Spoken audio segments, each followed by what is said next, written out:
আসসালামু আলাইকুম রহমতুল্লাহি ওয়া বারাকাতুহু। যেই কাজ আপনি বা আমি করলে মানুষের অন্তরের ভিতরের দোয়াগুলো পেতে পারবো ইনশাআল্লাহ। একটা উদাহরণ দিয়ে বুঝাই। যেমন বর্তমান সরকার অনেক ভালো কাজ করতেছে, ঠিক আছে, কিন্তু মাঝে সাঝে দেখা যায় যে তারা রোজার সময় সেহেরি বা ইফতারি বা ফজরের নামাজের সময় বা মাগরিবের নামাজের সময় অনেক সময় লোডশেডিং দেখা যায়। দয়া করে আপনাদের কাছে রিকোয়েস্ট করছি, আপনারা এই সময় অন্তত পক্ষে কোনো জায়গায় দয়া করে লোডশেডিংটা দিবেন না। কারণ হয় কি, এই সময় মানুষ নামাজ পড়ার জন্য হয়তো উপরের তলা থেকে নিচে নামে। তখন যখন লোডশেডিং থাকে, হয়তো এসিডিসি যদি লাইট মনে করেন যেই বাড়িওয়ালা বা যে ফ্লোরের মালিক লাগা দিবে সেও মানে সবের ভাগিদার হবে।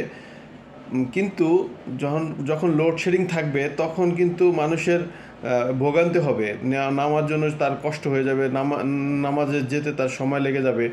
এর ধরুন এই গুনাহের ভাগিদার আপনাকেও হতে হবে।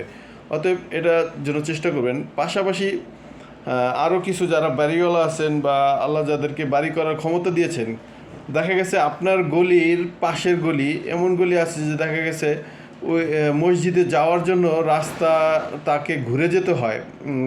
যারা সাধারণ লোক তারা ওই রাস্তা ঘুরে যেতে হয়। তো আপনার বাড়ির ভিতর দিয়ে দেখা গেছে একটা রাস্তা আছে, যে রাস্তা দিয়ে মানুষ সহজে মসজিদে যেতে পারবে।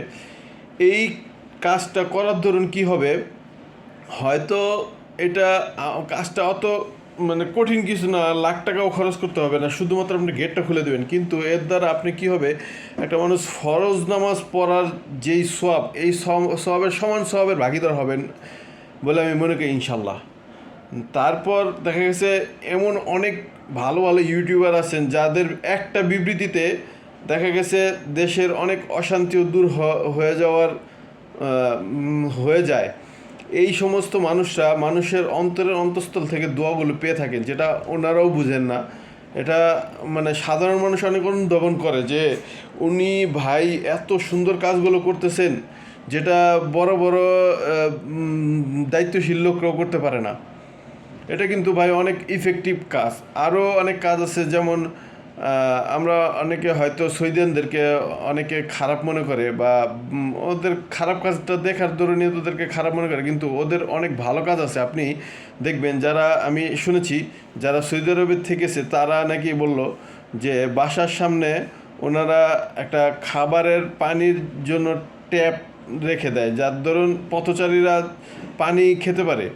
বা ওদের মসজিদে বা বিভিন্ন জায়গায় রমজান মাসে তো মনে করেন ওদের ফল ফ্রুট খেতে খেতে মানুষ বিরক্ত হয়ে যায়।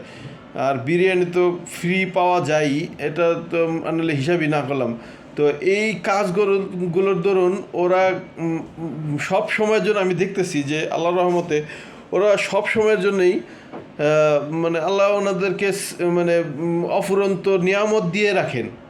তারপর ইউরোপেও অনেক দেখা যায় যে দেখা গেছে বিভিন্ন রাস্তাঘাটে ফল, তিন ফল, বিভিন্ন কমলা ফল, আপেল পচে যায়, তারপরে মানুষ খায় না। দেখা গেছে কেউ যদি খেতে চায় তাহলে তাদেরকে মানে খুব আনন্দের সহিত খাওয়ার জন্য মানে রিকোয়েস্ট করে বা খায়, খেলেও কিছু বলে না। তো এই কাজগুলো কি হবে, আমাদের মানুষের অন্তরের দোয়াগুলো পাওয়ার জন্য মানে একেবারে অনেক ইফেক্টিভ কাজ। অথচ দেখা যায় কাজগুলো কিন্তু স্বাভাবিক দৃষ্টিতে একেবারে নর্মাল কাজ, কিন্তু এগুলো দোয়া পাওয়ার জন্য অনেক ইফেক্টিভ কাজ। আল্লাহ তাআলা আমাদেরকে এমন ধরনের ইফেক্টিভ কাজ করার তৌফিক দান করেন, আমিন।